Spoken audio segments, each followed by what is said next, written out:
Hello tout le monde et bienvenue dans Oh My John, le podcast où je raconte ma life et où certaines personnes m'écoutent en retour. J'espère vous compter parmi les fidèles de cette aventure qui commence. Alors on ne sait pas où elle ira cette aventure, peut-être qu'il y aura 1, 2, 3 épisodes, peut-être que dans un an on en reparlera en disant mais waouh John, t'as fait 100 épisodes de ton podcast, c'était incroyable. En tout cas, j'ai décidé de commencer cette nouvelle aventure et cette année 2020 en faisant un récap des séries qui m'ont fait le plus kiffer en 2019. Et quand je dis les séries qui m'ont fait le plus kiffer, je parle de nouveautés, pas de saison 2, saison 3, saison 5 ou que sais-je encore. Non, vraiment des séries nouvelles. Et il y en a eu un en 2019 qui m'ont bien plu et qui peut-être ne sont pas passés sous vos radars, que vous n'avez pas encore vu.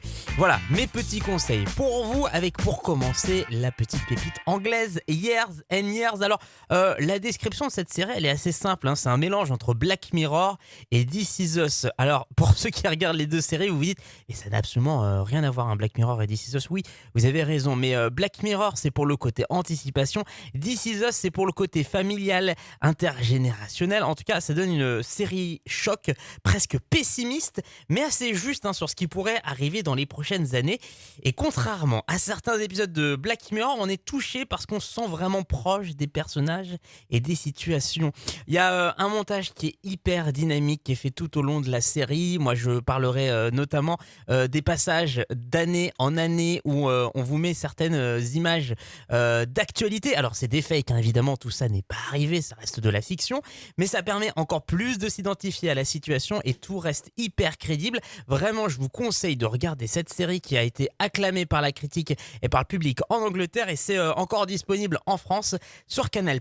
Il faut que je vous parle également d'une belle claque en termes de série télé.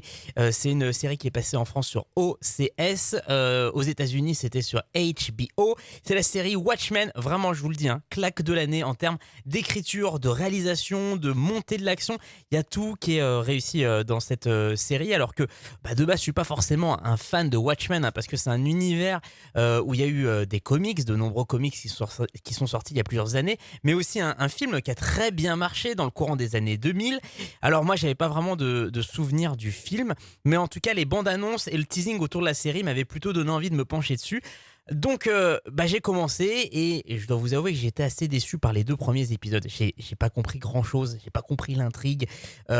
C'était beau, c'était très bien réalisé, mais je me suis pas senti embarqué par les 2 premiers épisodes. Et puis finalement j'ai insisté un petit peu parce que je faisais confiance à Damon Lindelof, la personne qui a créé cette série et qui est notamment à l'origine de Leftovers ou qui a participé encore à Lost.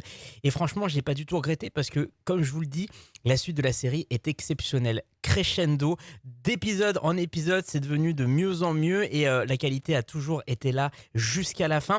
D'ailleurs, ce qu'on peut noter, c'est que c'est une série qui a été créée pour faire 9 épisodes et du coup, elle se suffit en soi. C'est cohérent, ça n'appelle pas à une deuxième saison et du coup, voilà, il y a une vraie maîtrise totale de la narration, pas de scène ou de questions en trop qui restent en suspens à la fin où on se demande qu'est-ce qui va se passer l'année prochaine ou dans 2 ans. Non, là vraiment, ça peut se terminer comme ça, c'est pas plus mal. D'ailleurs, la plupart des fans n'ont pas forcément envie qu'il y ait une seconde saison à Watchmen pour pas forcément égratigner l'image qu'elle a laissée.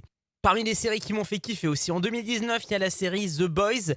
C'est une série qui a fait beaucoup parler par sa qualité, mais également par le fait qu'elle vienne d'une plateforme autre que Netflix, une plateforme de streaming qui est en train de monter au fur et à mesure avec des programmes de qualité et puis un catalogue plutôt intéressant. C'est Amazon Prime Video. Alors, pour ceux qui n'ont pas encore vu The Boys, ça se passe dans un monde avec des super-héros, mais qui sont pas si héroïques que ça. En gros, c'est une série hyper marketing où on se rend compte que oui, si demain il y avait des super-héros, ça serait sûrement des influenceurs, ça serait des people, ils seraient sûrement avec des contrats, avec des grosses sociétés qui géreraient leur image et voilà, ils feraient de la publicité pour certaines marques et du coup, ça pose une vraie question sur tout ce que je viens d'aborder, le côté, la place des influenceurs, surtout avec des personnes qui ont des pouvoirs assez énormes, qui pourraient détruire quasiment la planète juste en faisant un rayon laser avec leurs yeux. Et franchement, c'est hyper intéressant. C'est une série que j'ai dévorée en quelques heures. Alors je crois que j'ai pas regardé en une seule journée, mais franchement en 2 jours c'était plié et c'était hyper agréable. Le bouche à oreille a été excellent et en même temps on comprend pourquoi parce que c'est vraiment une des séries qui a fait exploser l'année dernière le catalogue d'Amazon Prime Video et qui a d'ailleurs sur Amazon Prime Video d'autres séries de qualité comme par exemple Jack Ryan si vous êtes fan de tout ce qui est série d'espionnage où vraiment on voit qu'il y a de l'argent qui a été mis dans le tournage avec notamment des scènes qui se passent à l'étranger qui sont magnifiques. Alors voilà, ça vaut peut-être pas The Boys en termes de qualité d'écriture, mais franchement c'est vrai qu'il y a des séries très très intéressantes sur Amazon Prime Video parce que oui, il n'y a pas que Netflix dans la vie. Dans les séries sous-cotées de cette année 2019, il fallait que je vous parle de Doom Patrol. Pour moi, c'est clairement la série sous-cotée. Alors oui, on est encore dans une série de super-héros. Ça prend sa place dans le même univers que la série Titan que vous avez peut-être déjà vu avec Robin. Mais là, c'est une équipe de super-héros losers. En gros, ça ressemble à Legends of Tomorrow, mais avec des effets spéciaux bien mieux réussis. Ah, franchement, en termes de réalisation, c'est super bien. Et puis, il y a des éléments qui sont encore plus what the fuck. Alors, par exemple, je peux vous dire qu'on peut retrouver un personnage qu'on n'aurait jamais imaginé voir dans une série, comme Danny the Street, qui est une rue qui accueille toutes les personnes transgenres, bisexuelles, enfin LGBTQ, tout ça. Vraiment, c'est assez intriguant. Et puis, j'ai adoré aussi le fait que le narrateur soit un personnage omniscient qui en plus est méchant. Voilà, donc vraiment c'est drôle, c'est bien fait. Si vous êtes fan de super-héros, c'est à ne pas louper. En France, ça a été diffusé sur la chaîne Sci-Fi, je crois. Bon, forcément, c'est pas la chaîne qui a le plus d'exposition. Moi, j'aimerais bien que ça arrive sur Amazon Prime ou sur Netflix parce que ça mérite vraiment d'être beaucoup plus exposé.